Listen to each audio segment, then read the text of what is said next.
போவது எல்லாவற்றிலும் தோற்றுவிட்டாய். பணம் என்னதான் இருந்தாலும் பணம் விளையாடும் என்று சொல்லுவார்கள். பணத்தை வைத்து ஒன்றும் செய்ய முடியாது. நான் கட்சி தொடங்கிய போது ஓட்டு ஒன்று போடுங்க, ₹1 நோட்டு ஒன்றும் கொடுங்கன்னு கேட்டேன்.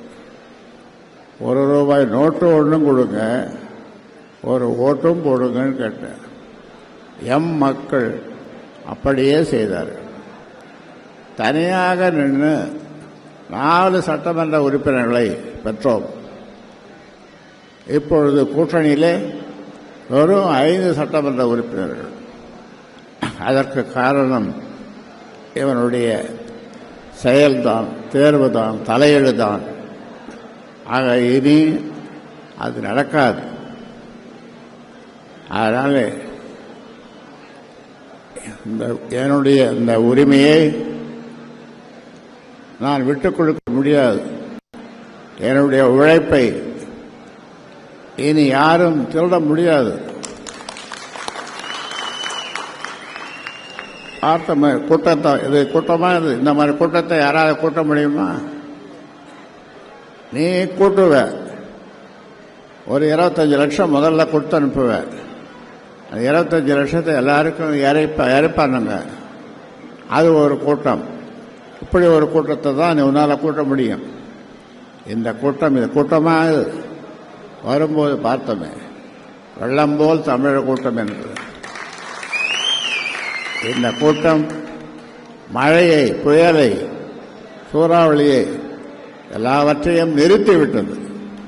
இப்போ பாருங்க, வெயில் காயுது, எல்லாவற்றையும் நிறுத்திவிட்டது.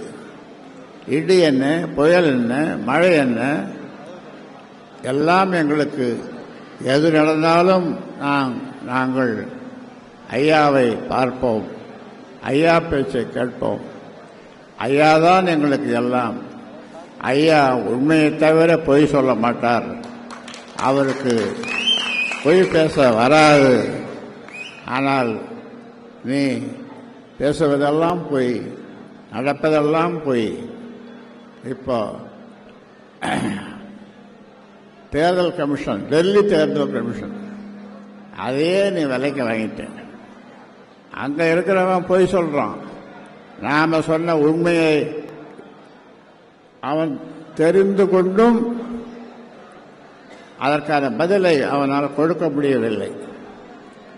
ஆனாலும் அதே ஒரு நேர்மையான அதிகாரி அவன் சொல்லுகிறான், இங்கே நேர்மை இல்லை, நாணயம் இல்லை, நீங்கள் கோர்ட்டுக்கு போங்க அப்படின்ட்டு. ஒரு நேர்மையான ஐஏஎஸ் அதிகாரி, தேர்தல் கமிஷனில் இருக்கிற ஒரு அதிகாரி.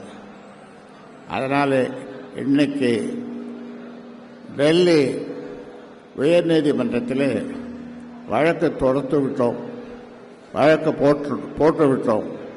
அதனால அது திங்கட்கிழமை அதை எடுத்துக்கொள்வார்கள். அந்த வகையில்